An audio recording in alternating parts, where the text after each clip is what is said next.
A palavra é nova, mas é evidente que o bullying já existia antes do termo se popularizar. Basta ter algumas características diferentes dos demais para que comecem as brincadeirinhas de mau gosto. Mas aquilo que inicialmente era só uma brincadeira pode trazer isolamento dos jovens e consequências mais sérias. Como já dizia um pensador desconhecido, chamar alguém de feio não te deixa mais bonito. Excluir uma pessoa não te torna mais popular. Dizer que alguém é gordo não te emagrece.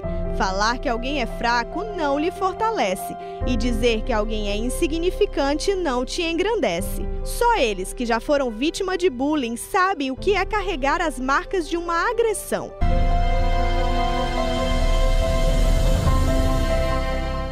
E hoje no nosso Revista Maranhão, o assunto, como você já percebeu, é o bullying. Para falar sobre esse assunto, a gente recebe hoje a professora Idália.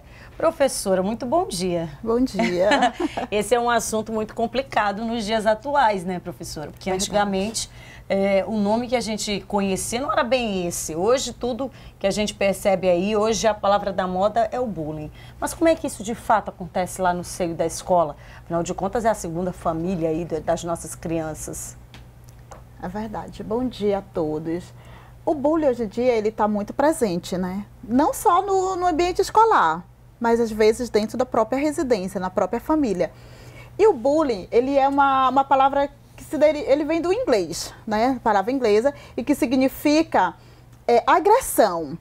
E essa agressão, ela tem uma intencionalidade, onde ela é causada por um grupo ou um aluno, que ele sempre procura algo menor do que ele, que tem uma pessoa mais frágil. Ou seja, sempre tem que ser diferenciado. Tem que ser algo diferente, que nunca está de acordo com ele. É alguém que é menor do que ele, que seja obeso, que usa óculos, ele sempre procura uma característica, ele tem sempre uma característica peculiar. O agressor, ele sempre procura algo desse tipo. Isso. Professora, como é que lida com isso? Porque se essa criança já chega na escola com essas características, né?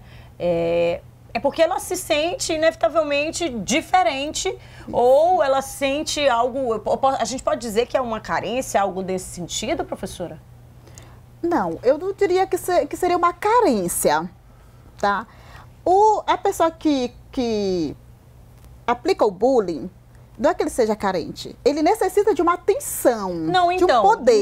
Nesse sentido, a carência da atenção, a carência de algo, porque é como se estivesse sentindo falta de alguma coisa e tivesse que chamar atenção, não é mais ou menos essa relação? Porque assim, ele tem uma faixa etária, tá? O bullying, ele vai estar presente mais a partir do 4º ano dentro da escola, do 4º até o 9º ano. Ou ele seja, vai se caracterizar. Uma criança aí com uns 9, 10 anos? Já começa a ser mais intencional, mais perigoso a partir dos 10 anos. Na fase menor, ele não tem essa intencionalidade. Já a partir dessa idade, ele já tem uma intenção de agredir mesmo. E quando você pergunta se não é uma carência, em determinado momento acaba sendo uma carência. Mas para aquele que vai ser o agressor, sim, né? Sim. Acaba sendo uma carência. Porque, de uma certa forma, você justifica um ato seu, né, perante pai, mãe. Eu não tenho tempo, então o que eu vou fazer?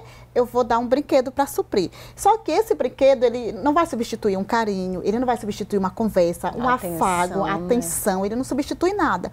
Então, por que o bullying ele acontece mais vezes nas escolas privadas?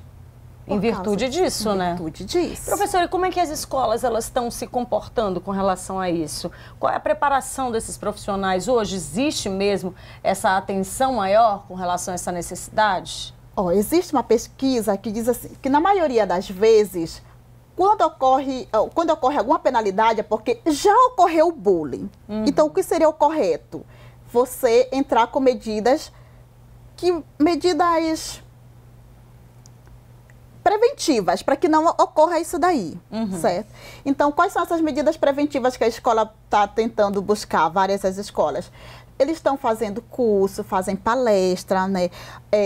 Alguns recursos na hora do recreio, os brinquedos pedagógicos, alguns projetos interessantíssimos dentro da escola, né? Como você pega uma parede e ali você vai botar tudo aquilo que você não gosta. E depois você quebra aquela parede. Ali naquele momento de você quebrar, você está jogando ali no chão tudo aquilo que você não gosta. Tudo aquilo que você não gostaria que acontecesse dentro da escola. Então, isso ali é um projeto interessante que é trabalhado para amenizar o bullying dentro da escola. Professor, e tem a contramão disso, que são as crianças que são vítimas, né, desse bullying. Isso. Identificado isso na escola, como é que faz, professora? Porque é uma criança que já vem muito fragilizada, né?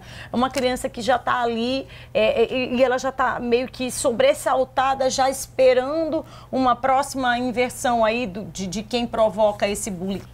Como é que trata essa criança? Como é que faz com essa criança? Bem, o bullying, ele caracteriza de duas formas, o direto e o indireto, né? O direto, ele vai pela agressão física e verbal. O indireto, ele já é mais mental. Aquelas fofocas, aqueles rumores. Sim. Né? E ele é tão agressivo quanto. Isso. Né? E ele se caracteriza mais pelas meninas.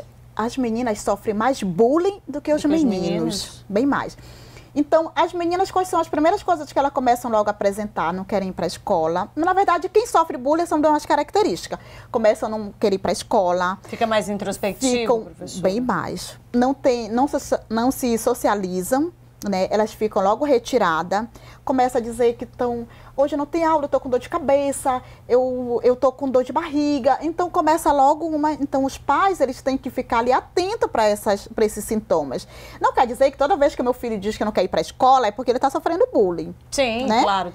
Por isso, a observação em casa. Isso. Né? É fundamental a observação em casa. Porque eu digo assim, o aluno, ele passa 4 horas na escola e 20 em casa. Então, quem é que tem um poder de observação maior? Seria a família. Não tem. Mas, infelizmente, é a escola que vai perceber essa dificuldade. E quando a escola percebe, aí eles fazem todo um conjunto, uma equipe se reúne para tentar sanar essa dificuldade, junto com psicólogos, junto com os professores, com supervisores, coordenadores, a equipe técnica da escola. Gente, é um assunto extremamente instigante, né? Muito. E, ao mesmo tempo que a gente percebe que é um assunto preocupante, porque é necessário a observação, a gente também percebe que os pais, as mães precisam cada vez mais estar mais próximo nessa relação família escola, né? Porque é um complemento de um e do outro. E também o interessante, o professor Raimundo de Lima, que ele é doutor em educação, ele vem falar sobre o bullying, assim, uma coisa bem interessante sobre o AMOC, né? O AMOC, para ele, é um termo que ele usa raiva cega. O AMOC. Porque nós sabemos que o bullying, ele tem vários fatores, né? O agressor, ele pode vir futuramente se tornar um adulto com sérios problemas, com probabilidade muito grande de ser um adulto violento. Sim. Além disso, ele pode ter um comportamento antissocial e também apresentar alguns comportamentos delinquentes, criminosos. Isso para quem pratica. Né? Agora, a vítima também ele pode se tornar um futuro agressor. Porque daí ele pode ter também a reação da revolta, né? Isso. Da insatisfação profunda. E essa revolta dele vai fazer com que ele cause o bullying. Só que quem é vítima que vai causar o bullying, ele vai mais agressivo. Porque entendeu? ele já vai mais... Isso. E essa raiva cega, esse AMOC, aqueles fatos que a gente vê, aquelas mortes absurdas. Você entende para quê? Que a pessoa entra numa escola, começa a matar a gente tem aluno, muitos casos, né? Mata animais, mata a família, sem você saber o porquê. Isso daí para ele, são pessoas que sofreram bullying, né? E agora eles estão se revoltando. Para você ver que quando tem um massacre desse numa escola, ele escolhe uma sala. Sim. Né? Provavelmente aquela sala seria a dele, e ele escolhe as pessoas da faixa etária que ele, ou então da faixa etária daquele agressor dele. Tamanho o problema. Professor, é um assunto, como eu falei ainda há pouco, que a gente realmente quer instigar Mas infelizmente o nosso tempo está aí bem curto. Mas olha, se você está em casa, quer participar também dessa discussão, manda um WhatsApp pra gente, manda uma mensagem 8404-2409. Aí você participa, manda, que a gente encaminha tudo para a escola, que aí a gente tenta, né, aqui de uma forma ou de outra, se você está com alguma dúvida, ainda está sofrendo esse problema, então conhece alguém, manda que a gente vai lá tentar obter as respostas dos profissionais, tá bom? Professora, muito obrigada, viu, por ter aceito o nosso convite e ter vindo aqui hoje. Eu que agradeço. Até a próxima, né? Até a próxima.